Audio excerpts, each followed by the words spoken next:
I think they will be enlightened with your lecture. So thank you very much for joining us today, and I wish you all the best. Our students also. Thank you. Thank you, Dr. Ratna Tayang. You can proceed now. Thank you. Yes. So, good morning to one and all, respected Suman sir and Susmita ma'am, for giving me this opportunity to interact with your student. And I'm really feel honored to be part of your institution. So the topic I have been given to for this lecture is the tribal situation in the Arunachal Pradesh, looking at it past and the present changing scenario. So without wasting any more time, I think it's time we should start the lesson. For that, I have prepared a PPT, so I'm thinking to share the PPT with you all. Let me know if it is visible to all of you. Not yet. Okay. Can you see it now? Yes, it is coming. Yes, yes. Now it is visible. Okay. So yes, once again, I am Dr. Ratna Tayang. I am the assistant professor and head of the department, Dera Nathun Government College, Itanagar. The topic that I have picked for this class lecture is the tribal situation in Arunachal Pradesh, the past and present.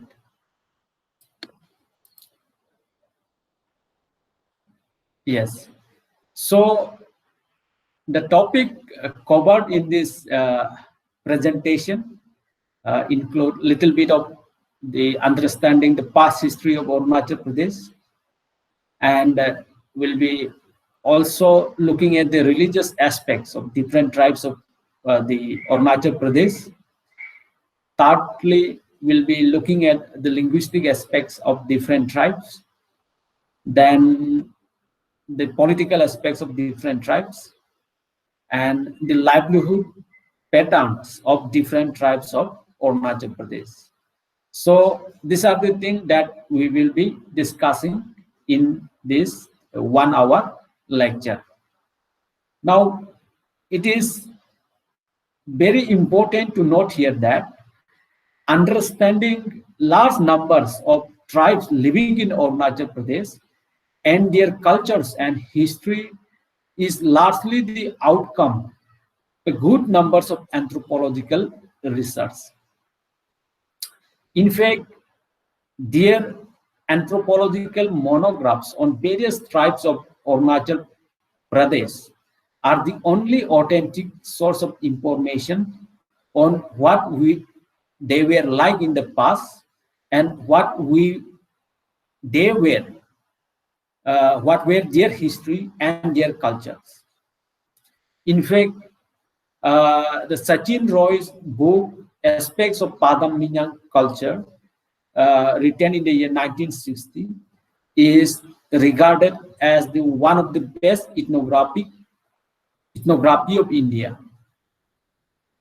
So most of the monographs and the ethnographic works carried out among the different tribes of India were done by the different anthropologists from different part of India who worked and studied the different tribal communities of Arunachal Pradesh. So let's move on to the topic. The people of Arunachal Pradesh. As I said, it is a home to diverse communities. It is a home to about 110 linguistic communities, and they racially belong to two Mongoloid groups. The first one being the Paleo-Mongoloid, and the second one being your Tibeto-Mongoloid. And according to 2011 census, it is a home to a population of 13 lakhs. And interestingly, only 16 tribes of these states are constitutionally listed, whereas there are many other communities who are very much trying to get their community listed in the constitutional list.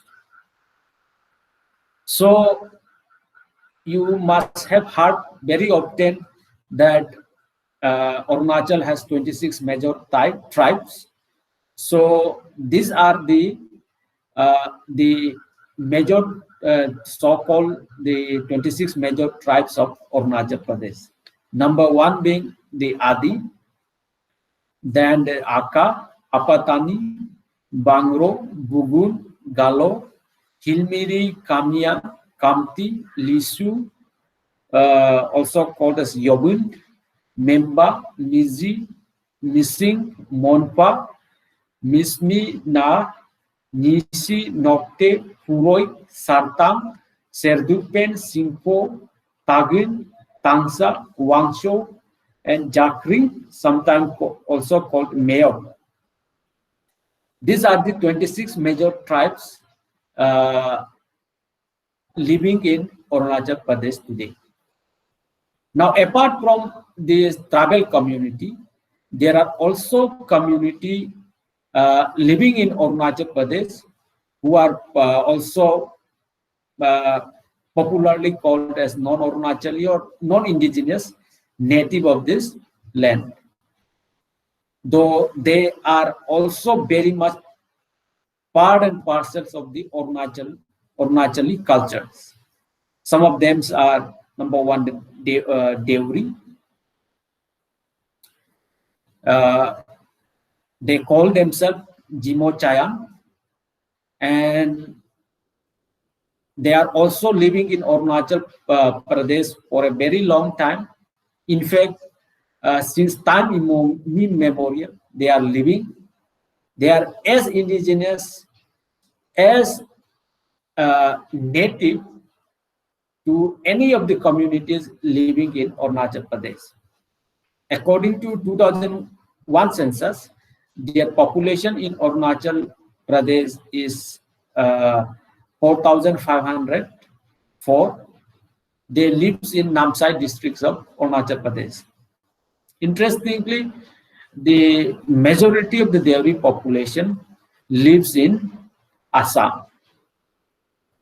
Then Chakma Hazoms, they are also non-indigenous communities of Arunachal Pradesh living in the state. They are expatriated from Bangladesh in the year 1964. They are rehabilitated and settled in the Papumpare district, Changlang district, and Lohit districts of Arunachal Pradesh. And population, though there is no any official estimate available, but by and large, it is believed that their population is more than 1 lakh in this state. Then the Mikirs, they are one of the major tribal communities of Assam. They are also known as Karbi in Assam, but they also lived in Arunachal for a very long time. And their population, according to 2011 census, is 1,053. They live in mostly in the Papumpare districts of Arunachal Pradesh, where capital is our capital Itanagar is located. Then we have Sonowal Kachari. Their population, according to 2001 census, is 608, and they live in the Namsai and Changlang districts of Arunachal Pradesh. Similarly, the Nepali, their population in the state, according to 2001 census, is about 51,000, and they mostly settled in the Vijayanagar circle of Changlang district. Then we have Tibetans who are said to be migrated to India in 1960s, between 1960s and 1965, along with the Dalai Lama. And then they are mostly settled in West Kamen. Some are also rehabilitated in the Lohit, Siyomi, and Changlang district. Now, as per 2001 census, their population in the state is about 25,000 population. So all this community makes, they are the people, the so-called Arunachalis of the state. So moving on to the historical backgrounds of the community, looking at their origins and migration, though not much research has carried out on their origin and migration, but it is established that this population Kamti, Kamyang, Singpo, Tangsa, Nokte, Wangsho, Mayor, and Yobun, they migrated from Burma, present-day Myanmar. When they came to this place, how they came to, no one knows for sure. When they migrated from there, how they migrated. So definitely there are lots of scope to do more research on these aspects, historical aspects. But one thing is clear, that they migrated from Burma, Myanmar. Similarly, the central tribal community that include the Adi, Apatani, Bangro, Galo, Hilmiri, Mising, Nishis, Tagin, Puroik, Na, Mismi, all this tribal community lives in the central parts of the states, is said to be migrated from China and Tibet. Then the western part, the community lives in the western parts of Arunachal Pradesh. That includes Monpa, Mizi, Aka, Bugun, Memba, Sartang, and Serdukpen. They are said to be migrated from, some of them are said to be migrated from Bhutan, and some of them are said to be migrated from Tibet. So, as I've said, there is no any consensus when they came to Arunachal, present-day Arunachal Pradesh, how they came. There is no any clear evidences how, when they came to this land. Now, so far, the prehistory of Arunachal is concerned, the only prehistoric site of the state we have is the Parsi Palo. As you can see, this one is the Itaport, which is in at Itanagar. It is said to be built in the year, built in 14th centuries by Ahom rulers. And this Parsi Palo, it is in the Kurungkume districts of Arunachal Pradesh, and it is a Neolithic site, and it was excavated in 1982 and 83 by Abdullah Ali Ashraf. And from the site, dozens of the scrapers, large cutting tools, representing mostly the lower, the Paleolithic period, have been discovered from this archaeological site, along with the pottery and a single piece of iron implement discovered from this Parsi Parlo site. Interestingly, this iron technology has not been reported from any prehistoric sites in Northeast India, except this Parsi Parlo site. So this makes this Parsi Parlo a very interesting archaeological site, because it is the only sites where from the iron technology have been reported in inter-Northeastern areas. But it is not clear whether this iron technology was a local innovation or had been brought in from somewhere else. There is no clear-cut consensus among the archaeologists about the discovery of the iron technology in this Parsi Parlo site. Moving on, the religious aspects of the different tribes. Padma Bhushan, Dr. Barrier Ilwind. Dr. Barrier Ilwind, he needs no any introduction to anthropology students. He is considered one of the pioneering anthropologists of India. And he placed the tribal people of the state Arunachal Pradesh under three broad cultural groups on the basis of their religious affinities. The first being the Buddhist religion. In Buddhist religions, you have the followers of the Buddhist religions are the Monpas, the Serdukpen, Memba, Kambas, Mayor, Kamtis, and Singpos. The second group that mostly lives in the central parts of Arunachal Pradesh is grouped under animistic naturalists, and they include the Adis, Apatanis, Nisis, Tagins, Nijis, Puroiks, Akas, Galos, and the Mismis. All of them are animistic naturalists. The third groups, according to the Barrier Ilwind, is the animist and Vaisnavist. Under this list, we have Nokte, Wangshos, and Tangsas.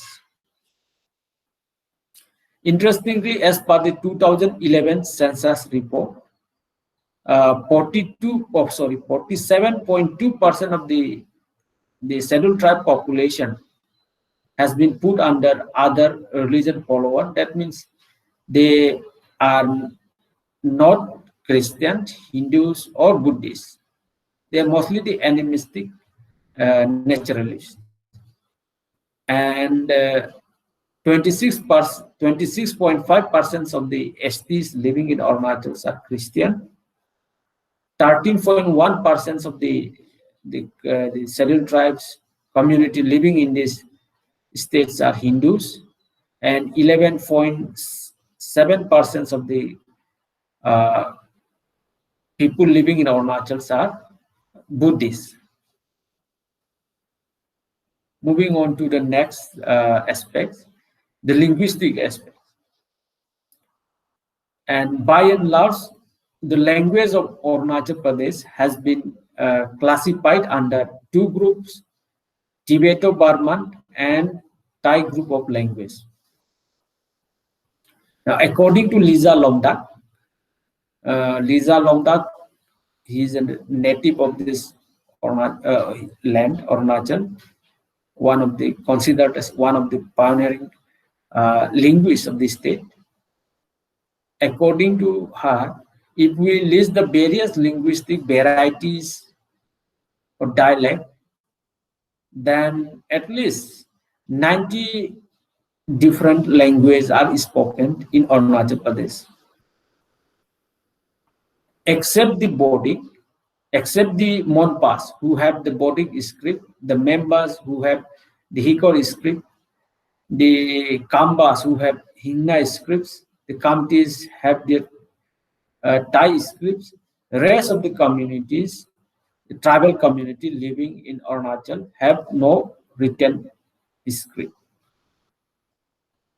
And as per the 2011 census report, the population percentage of the speaker of major language, the states are the Nisis 28.60%, Adi 17.35%, Hindi 7.27%, Bengali 7.9%. It is clear from this table that the most language spoken in Arunachal Pradesh is Nisi.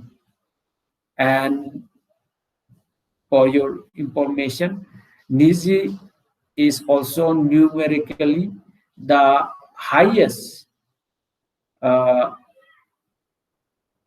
tribes, the largest tribe, number-wise, the largest tribe of the states, followed by the Adis. Then let's briefly talk about the political aspects of different tribes. Now, interestingly, all the tribes living in the states have their own traditional political institution, and this institution are still alive, very much active and performing, because in the constitution, in 6th schedule list and in inner line 1945 Assam, this Arunachal Pradesh Administration Act, there is a clear mention of the protection of keeping alive the tribal political institution.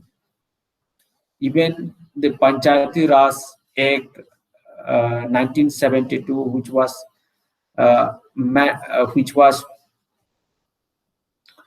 legislated especially for Arunachal Pradesh, there is a provision kept to keep the political institution of tribal community alive. So that is the reason why most of the tribal communities political institution is even today very much active and performing. So as I've said, all the tribes have their different political institutions. Adis, for example, have the Kebang system. The Apatanis have their Buliang system. The Nisis have their Nyele system. The Monpas have their Sorgen system. The Akas have their Mele. Similarly, all tribes have their own political institution. Now, in the last 1 or 2 decades, interesting development no doubt have come up in their political life. That is the emergence of a formalized tribe-based organization. For example, Adis have Adi Bane Kebang. It is a formalized tribal-based organization. Similarly, the Nisis have NES, Nisi Elite Society. Galos have Galo Welfare Society. Like that, all tribes have their so-called formalized tribe-based political organization. And it's becoming a sort of competition among different tribal groups to form such organization at various levels. As I've said, in their political spheres, the Adis, the Nisis, Apatanis, they are the prime role player in the state political institution, because they are also the tribes numerically dominant. So they are the so-called dominant natives of this state. Then talking about the livelihood of different tribal communities living in Arunachal Pradesh, according to the State Human Development Report 2005, Arunachal, no doubt, is still the population living in Arunachal Pradesh is still no doubt rely. The main occupation of the people is still the agriculture. And some of the tribes, for example, the Puroi, still rely on their foraging activities for subsistence. Some tribes, for example, the Brokpa, Pangcheng Pass and Tinggu Pass, the lesser known tribal communities of the Tawang areas, they still rely on pastoral activities. Then some tribes are virtually settled agriculturists. Examples being your Apatani, their Piscam paddy cultivation is worldwide famous. The Singpo County have been doing this settled agriculture for centuries altogether. So they are virtually settled agriculturists. Majority of the central tribal communities depend on shifting cultivation. No doubt, in past 1 or 2 decades, they have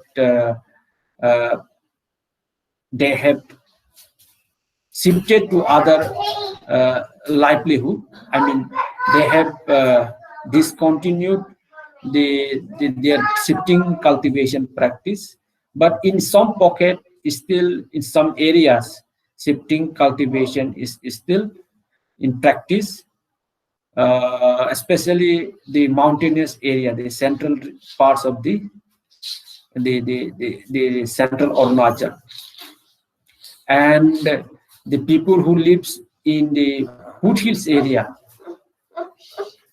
foothill areas of Arunachal, they have started cultivating different things. For example, cardamom, tea, sort of horticultural activities. People in the foothills, people living in the foothill areas started doing for their livelihood. So the emerging tribal situation in the states, first of all, it would be wrong to consider the state as an homogeneous entity. As I've said, as we have discussed, Arunachal is a land of so many diverse cultural and background, historical background, linguistic groups. As I've said, it is a home to more than 110 linguistically different communities. And today, it is no more a forgotten stranger land, which it was considered. The situation is changed now, and the state is in a stage of transition. The state is opening up to all the changes happening all over, and many indigenous natives and their leaders feel their distinct identity is threatened by this globalization, indirect colonialism, and other form of influences from the outside, and reacting by attempting to strengthen or at least preserve what they see as their unique culture. One of the noteworthy development among the people is so-called the ethnic politics, homogenization movement, where we can see some smaller tribes are accommodated in the larger tribal groups.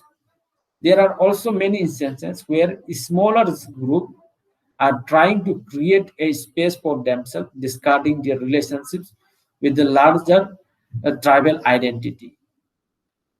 And this is happening at in all level, in all the tribes of the Arunachal Pradesh. Take for example, even the Adis, the Galos, for instance. At one point of time, they were part of the Adi tribes. Now they got separated. Similarly, there are many. I forgot to inform you, in Adi tribal community, we have around 16. It's made Adi tribal community is made up of 16 groups. Earlier it was 17. Now Galo have their own distinct identity and they are a tribe on their own. Similarly, there are many communities within Adis who don't want to be part with the Adi now. This is happening. Even Nisis, for example, one of the largest tribal communities of the state,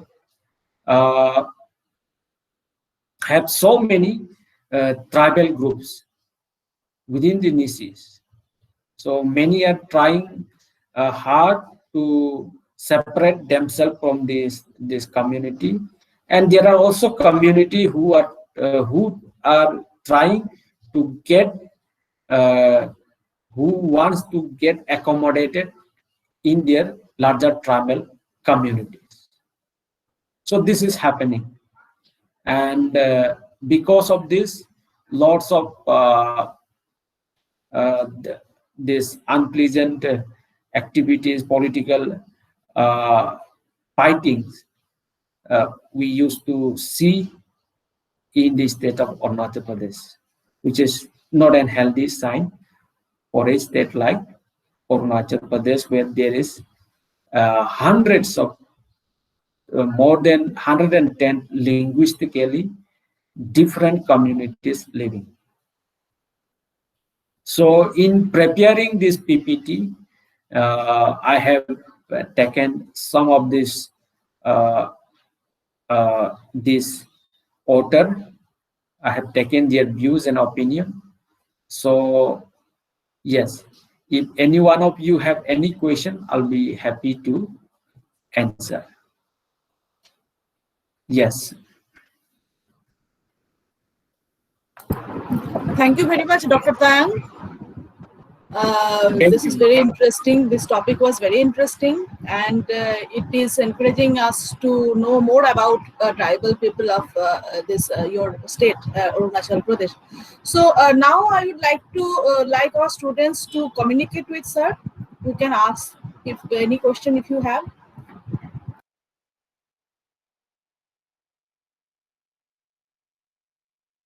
তোমরা বাংলায় জিজ্ঞেস করতে পারো, আমরা সেটা ইংলিশে transfer করে দেব বা ট্রান্সলেট করে দেব।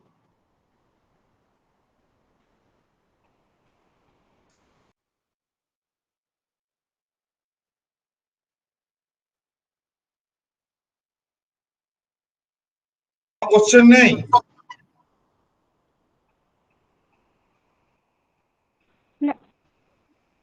Do you have any question? Sohini বলো।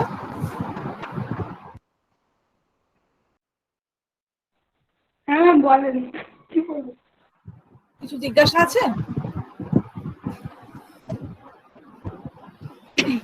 না না আমার কিছু নেই। হ্যাঁ মাইকি বলো, মৃত্যুঞ্জয় মাইকি বলো। Yes, please go ahead. Sir, we know, sir, right now what the situation is going on. Sir, I have a question about your state.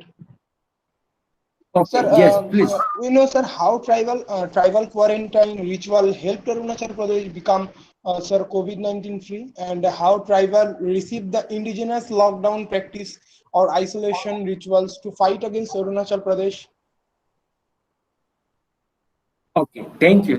Okay, that's a very good question. In fact, even some of your friends have asked how is the situation right now at the state. So I will answering past that thing. Yes, our capital area is put under 7 days lockdown, and the situation here is definitely going worse day by day. Even in some areas, villages, especially in Lower Dibang Valley district, many people have died. They succumbed to this coronavirus, and people, especially living in the Lower Dibang Valley, are in very much panic that people are dying out of this COVID. So this is there, and no doubt it is almost 15 days now. The entire Lower Dibang Valley district has put under lockdown, but still numbers dead is rising in that district. So other districts are taking note of this development happening at Dibang Valley and taking their necessary precaution measure at various different districts. Now coming to the indigenous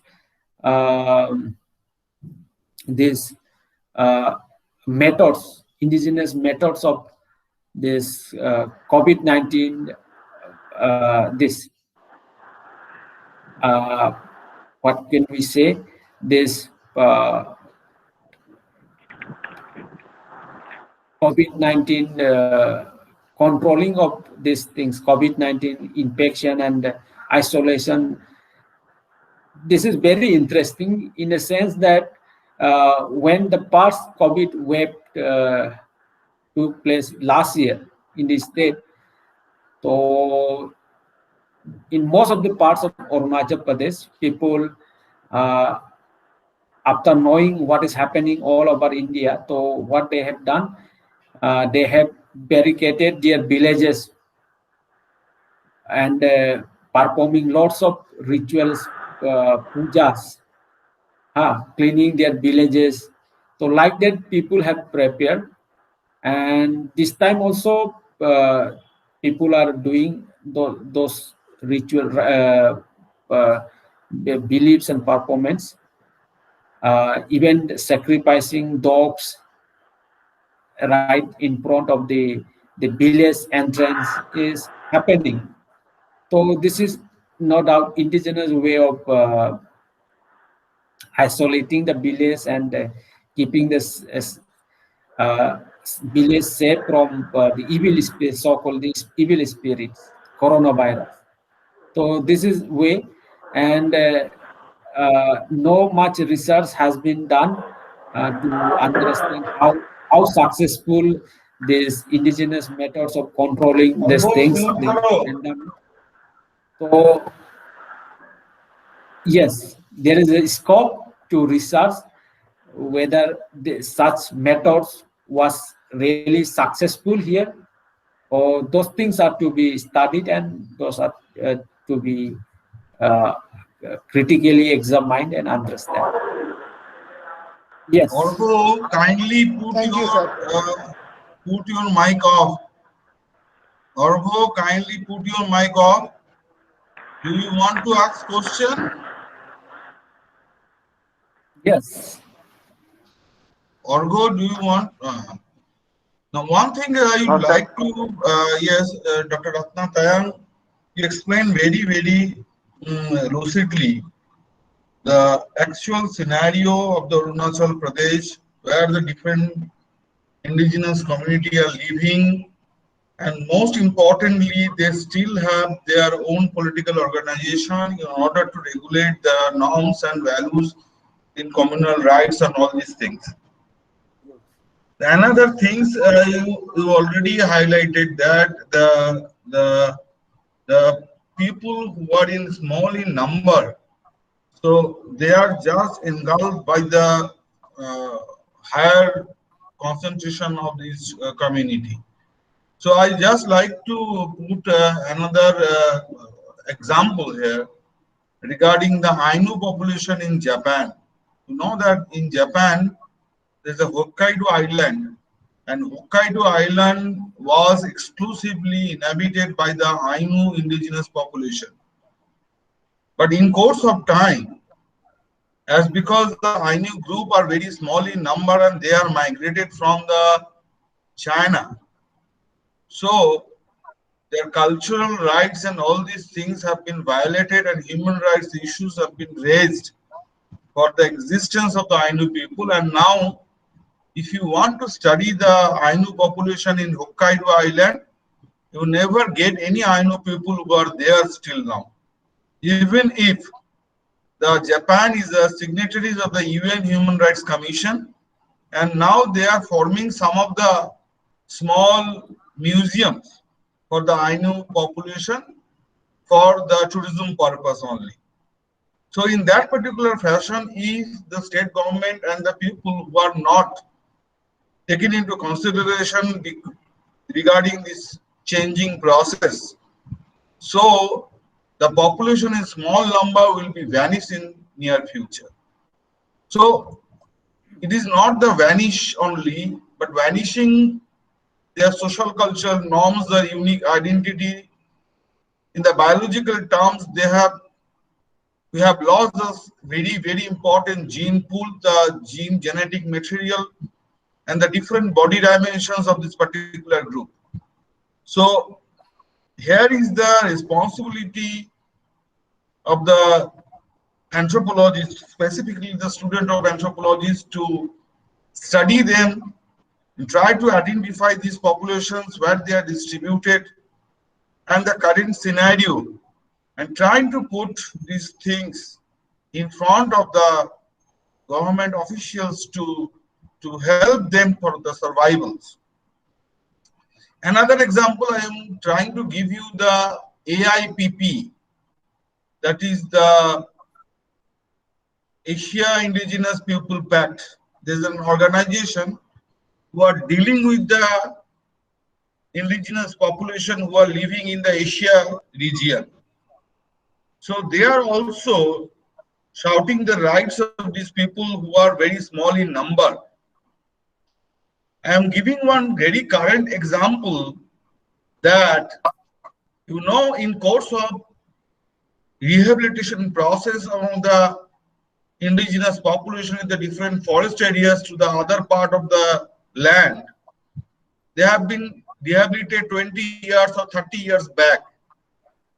But nowadays, due to the lockdown and changing economic scenario of this population are mostly affected, and they are shouting to transfer their habitat from the urban and rural sector to their own land, that is the forest land, right?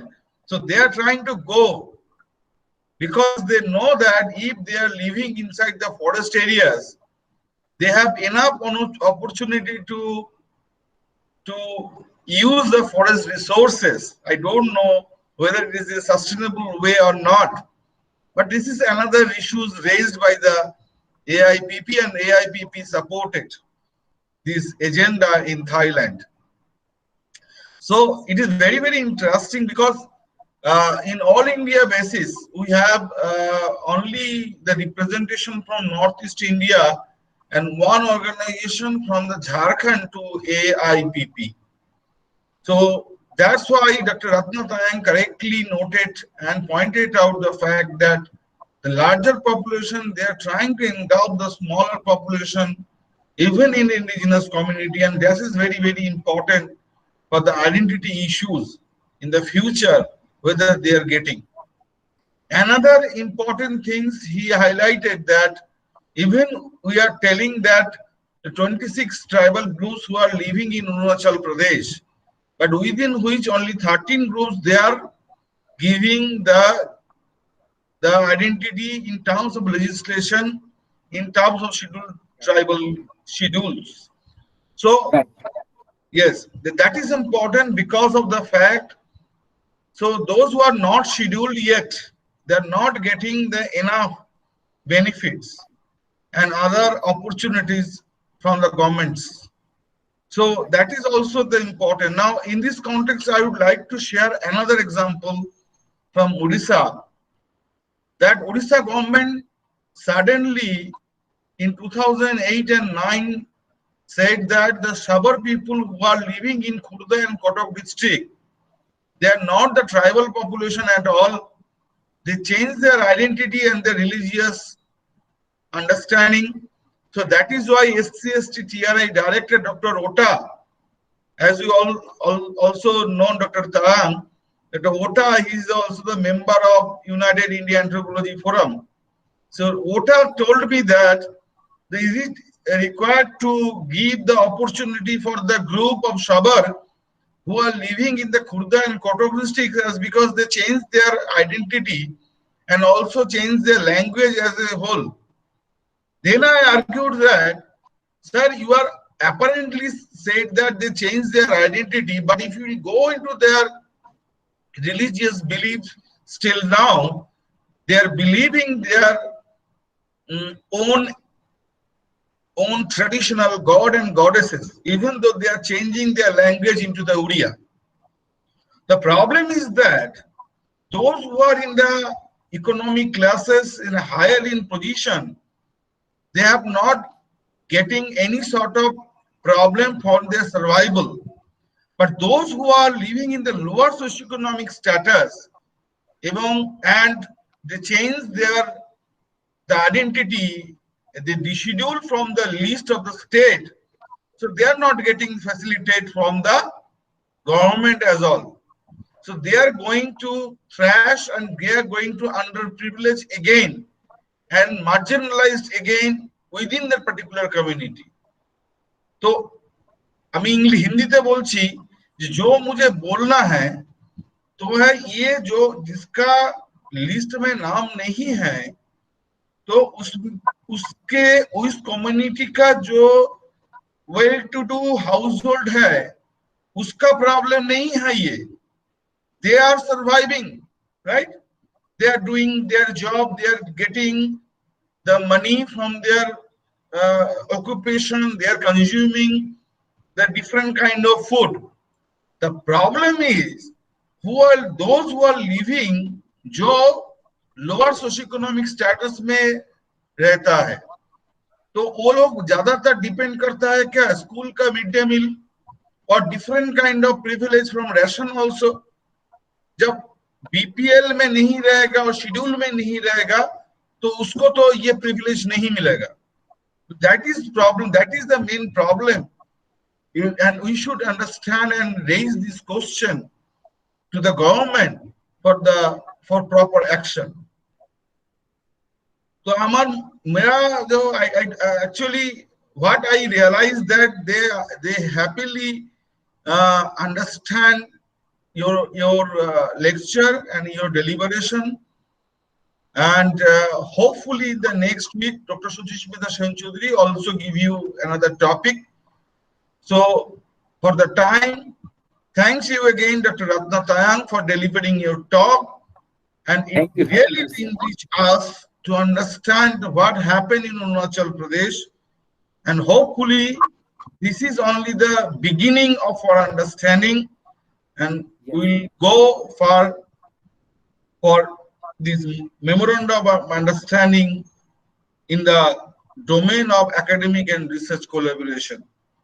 So this is for the announcement to my student also, that you should think very critically what Ratna Tayang said, that the work yet not been done regarding the COVID-19 situations and how the tribals are responding, and it needs a critical analysis for understanding. The critical word is very important, because before 2000 there is a term very much popular was medical anthropology. Now after 2000 the term has changed as critical medical anthropology. So I critically analyzed what is going on, how we can theorize these incidents to the different theories of structure and functions, and also new structuralisms and neoliberation understandings. So I hope that all of you are enjoyed the Dr. Ratna Tayang deliberation and hope for the future deliberation, future class, specifically for the second year students. Thank you, Dr. Tayang. Thank you so much, sir, for giving me this opportunity. Thank you. So for today.